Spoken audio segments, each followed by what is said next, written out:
Hello tanks and tankettes, welcome to what is technically a viewer spotlight, but I've also got my pimp hat on today because both of these people also have their own channels. We're starting off with the shorter replay. This is Fiora the Tank Girl and she is over on the NA server, and as you can see she's rolling around in her box tank. Now the box tank it's not very tough, but it does have a big gun, and I'm sure you all know this, so you might be slightly surprised to see how aggressively she plays this. And I think that's her play style generally, is fairly aggressive. Now I don't know what things are like over on the NA server, although I do know that even on NA, depending on whether you play West Coast or East Coast, there's even some differences between those two servers. But for most people it's more going to be a choice of, well, which server has the better ping. So I don't know which one she's playing on exactly, but she's got a pretty good ping to whichever it is. So she's already got her first kill, and she's about to get a first full damage hit. And you kind of want that with a bigger gun. You want the targets with health where you can do the maximum amount of damage, because even with like higher tier tank destroyers, and sometimes you're hesitant to pull the trigger because you think, well, yeah, this is going to kill that enemy, but they've only got 90 health and this does 750 average damage, and then I have to reload for 15 seconds, and it's like, well, is it worth it? Sometimes you have to anyway, but yeah. But she doesn't, you know, this is kind of, she's just pulling the trigger when she needs to pull the trigger, basically. I don't think she's got that particular consideration in mind, and well, so far she's already racked up over 1,000 damage, so that's not too bad. 2 kills as well. So she's actually really at the forefront of her team here. Most of her allies are up in the north, although there's one M6 that's just AFK entirely. There's another box tank sniping from the middle, which is maybe what you'd think she would be doing in a box tank as well, but as I've said, she seems to be a rather aggressive player. And of the allies on this side, well, there is a KV-3 and a 122-44, but they are rather further behind.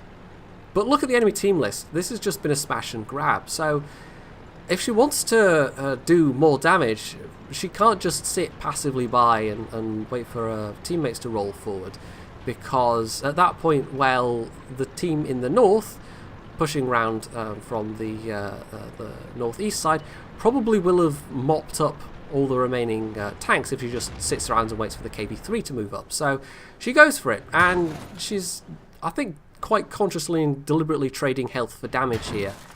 And it is a good trade, but she doesn't have a lot left to give at this stage.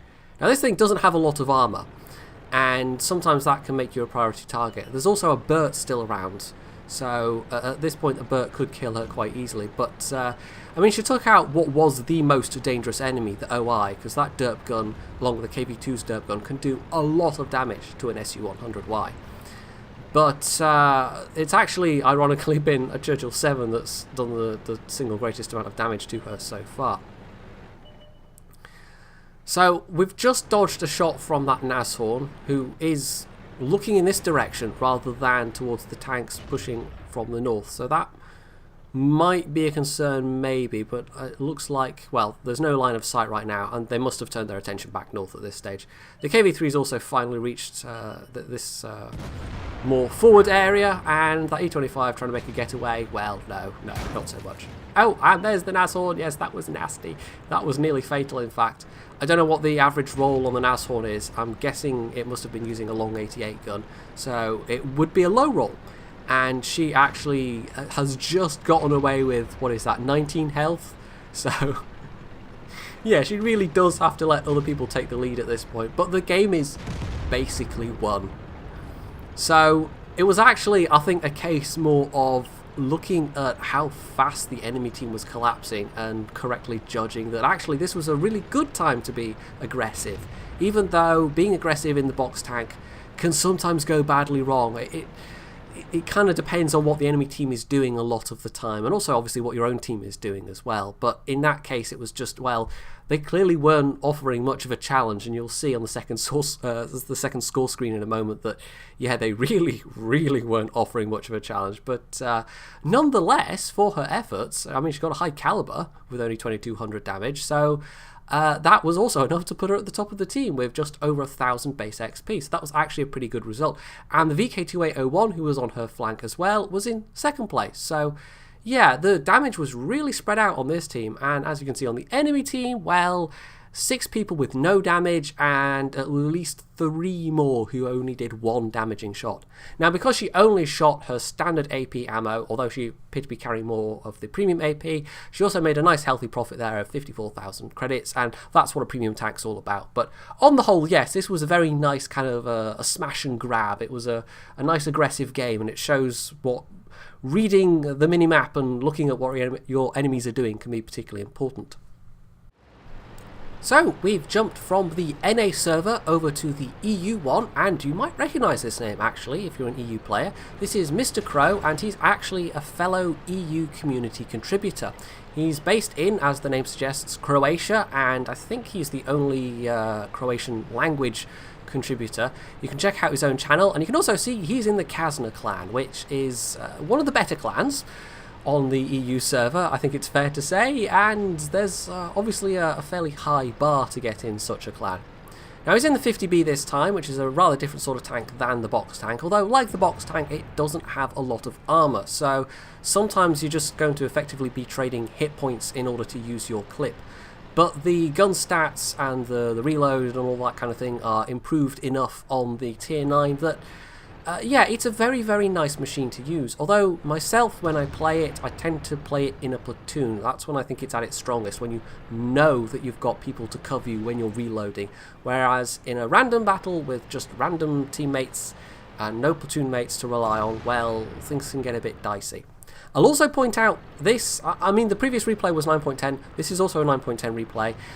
9.10 replays are a bit, yeah, I've finally pegged what it was, why I'm having to, with some replays, cut back and forth between, you know, record it twice and cut back and forth between the player's own view and free cam view. And yes, this is a very nice clip indeed. This mouse was not cautious and has paid the price. For some reason, in a lot of 9.10 replays, not all of them, but a lot of them, the player cam view is exceptionally jerky, and I've noted this with previous replays, and it's like it's not keeping up properly with the player mouse movements when they're looking around, so it just kind of jerks from point to point, and it's almost nauseating sometimes. So this is why a lot of this is going to be in free cam. Anyway, we can be fairly confident that there's not a lot on this flank. We've taken out the mouse. There's an AMX-30 who's moved to try and prevent this advance, but oh, that's an unlucky first miss, but yeah, his next 3 aren't going to. He does take a hit in return, but he was probably always going to. But this is another kill. Well, not another kill, it's his first kill, but it's another clip. Yeah, this flank is not well covered at the moment, and that's important information to know. So they are actually able to push up rather effectively here. Now, there is a Death Star that's just been spotted back there, so he doesn't want to stick his butt out too far. Death Stars love French tanks. However, unfortunately, he takes a hit while reloading, and that's pretty bad. That's basically having just given away hit points for free. So that's not great. And it happens again! Yes, that's even less great. He does actually try and, you know, the purpose of that popping out was to try and hit the E50, but it bounced unfortunately off his turret. So yeah, no, that's pretty bad actually. He's gone from being in a rather comfortable position to actually suddenly having problems, and there's another hit. He's down to 500 health now. Like the box tank, there are a lot of times when you are just trading hit points to do damage, and I think I've said that already, but yeah, he has basically lost a huge chunk of health for no purpose. So this is suddenly, I mean, the previous game was just a smash and grab. This is going to be a hell of a lot more challenging, and sometimes it's more interesting to see how people cope with these kind of situations, and good players especially. So yeah, oh, just dodges that return shot, but that was a nice clip in the T-57 Heavy. He's also killed another tank, the enemy object 140. So yeah, that was pretty good, but he's got to be cautious now. He can't afford to make any more mistakes. So there's the enemy FV, who fires and hits that Yak Tiger, and this is his opportunity to move now. He knows he's spotted. He did think about firing at the Yag Tiger, but he decides at this point he's going to relocate. Because in that position that he was in, well, there was a lot of the enemy team in the middle, and although there was a big chunk of our team in the middle as well, the enemy team had a little bit more armour at the top. Although their best armoured tank, the Mouse, basically just gave his machine away for free. I don't even know if he did any damage. But yeah, so sticking around in that middle position, not a great idea, and so he decides to relocate, although he does it in a rather awkward fashion, I have to say, and he does actually get spotted just as he's sliding down there. So it's a very good thing he didn't take a hit from the Death Star, because that would have been exceptionally painful. So my thought is that he was going to go round and join his allies in the middle, but actually he's just noticed the Death Star starts advancing. Now the Yag Tiger has been taken out by an enemy STB-1, and the WZ-120 is now in a bit of a perilous situation himself, but this Death Star might be in the open. This might be a good opportunity to get a clip into this guy. And he gets 2 shots off, but the Death Star gets into cover, tries a third that could have hit, and actually if it had hit would have been the death of the Death Star, because he also took a hit from, I'm guessing, the WZ, but he's now firmly in cover, and he knows that Mr. Crow is there on the flank, and so Mr. Crow's got a choice. He could just sit here and wait for the guy to poke out, but that effectively ties him down to one location, and so he decides to relocate once again. Now he actually relocates further back, and I think he was guessing that the STB-1 might make a move along here, but the STB-1's just been spotted in the middle, and so he once again repositions, and this is where the mobility of the 50B comes in really useful. You could do this in some of the like the IS-3 maybe, but it wouldn't do it as well. I'm trying to think what else is this mobile. I think it's pretty much just the French heavies. Like, they are some of the best moving heavy tanks in the game. Of course, the trade-off is they have to know armour, but sometimes mobility is more important. So he's got a bat chat for company. He can potentially take a hit, depends what's shooting at him, but in theory he could survive a hit from the STB-1, although it depends on the rolls. But he's super aggressive. I mean, he sees the STBs looking the wrong way and just goes for it. Now the Death Star has been taken care of in the meantime. We're down to the last enemy, 3 enemy tanks, but they've only got 4 tanks themselves, and none of them are looking very healthy at the moment, so this is a bit tricky.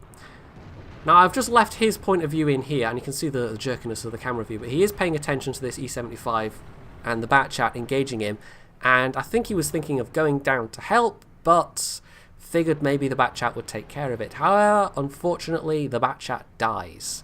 So I'm guessing he just bounced one shot that was critical, and unfortunately, the E-75 is now a one-shot, but the bat chat went down in the process, and that's bad, because the bat chat is, in this kind of late game stage, anything with an autoloader is exceptionally powerful.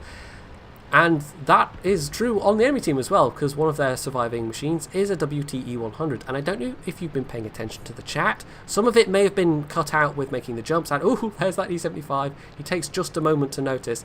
But yeah, the WTE-100 from the very start of the match has been particularly mouthy. And he saw Mr. Crow's Kazna tag and was like, I'm going to kill you last. So yeah, I don't know what the Waffle E-100 player was thinking, but anyway. So meanwhile, yes, he had a nice opportunity to shoot the side of the E-75, took a snapshot, it missed unfortunately, loads up an APCR clip, and he basically had enough time to sit and reload unmolested, because it was only the enemy E-75 nearby. So we've come down to 2 versus 1. The 2 are very low health. In theory, Mr. Crow could survive a hit from the Waffle, depending what gun he's using, but yeah, the T-62A definitely can't. And he's actually gone back to an AP clip, because he knew he had plenty of time to reload, although having said plenty of time, we're at less than 4 minutes now, but he basically didn't want to waste the credits against the Waffle, because it would just be totally unnecessary. So yeah, even in sniper view, the camera was being very jerky at this point, and I don't know why. But yeah, this WTE-100 was just particularly loud-mouthed, and I mean, he's gotten 5 kills, okay, but kills don't necessarily indicate damage. So whether or not he's actually backing up this bragging with actual results, well, it remains to be seen. But still, 5 kills is 5 kills, and because he's in an autoloader, because we know he's still got... he's not a one-shot for either of these tanks, he's still got a fair chunk of health.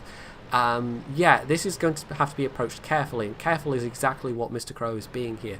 He's using cover, he's actually poking out deliberately so that if something were there, he'd get spotted, and his sixth sense would go off, which sometimes is valuable data. If you can poke out, pull back immediately, you know, and if your sixth sense goes off, you know there's something there, but they've got a fair idea where he is based on where he was last spotted, so he's just checking that the guy hasn't, I don't know, started moving down the J and K lines or whatever, that he's not doing something unexpected, and it doesn't look like he is, so their guess that he's in this this corner of the map is probably a fairly good one. Now him and the T-62A are approaching from kind of different directions. I mean, they're not really sticking together, but that's not necessarily a bad thing. Actually, the team's best hope at this stage is for Mr. Crow to survive, because this is, you know, clip versus clip, and there we go, there he is, T-62A runs into him. The T-62A is never going to be able to take the waffle down quickly, whereas in a 50B, well, there's a much better chance of it happening. So it's come down to the mouthy Waffle, who's just got himself a Top Gun, and Mr. Crow. And is the Waffle looking in the right direction? Well, he's relocating, but yeah, he gets caught with his pants down, and although he does get his turret round, doesn't get off a single shot. So there we go. 5 kills, 6,000 damage on the clock, and in fact it's going to be even more than that, and a very nice result indeed. So that was an ace tanker. High caliber, bunch of the ribbon awards, and yeah, it all went pear-shaped in the middle. He lost a lot of health and basically gave it away for free, but from that point forwards he played very smart indeed, and actually that got him second place on the team. Did I say first place? I can't remember, but it's still fairly high. And as we can see, the enemy Waffle, well, 6 kills but only 2,600 damage. It's not that impressive actually. So yeah, the mouth turned out to be not really particularly backed up by anything in particular. He just got a lot of... he wasn't sitting there clipping people doing a lot of damage. He was hoovering up low health enemies, basically. And in fact, as we can see, the detailed damage, it was actually almost 7,000 that Mr. Crow did. So there you go. That's the power of an autoloader, especially in a late game. So you'll be able to find both channel links below. And I maybe should do this more often, point out other people's channels. So, you know, if you're contacting me with your own replays and whatever, and you've got your own channel, well, say so in the email, and you never know, I might mention it. So I hope you enjoyed these pair of replays. I think they were both fairly decent games. If you did, you can hit the like button, you can leave any comments below, you can subscribe to my channel, and as always, stay tuned for more.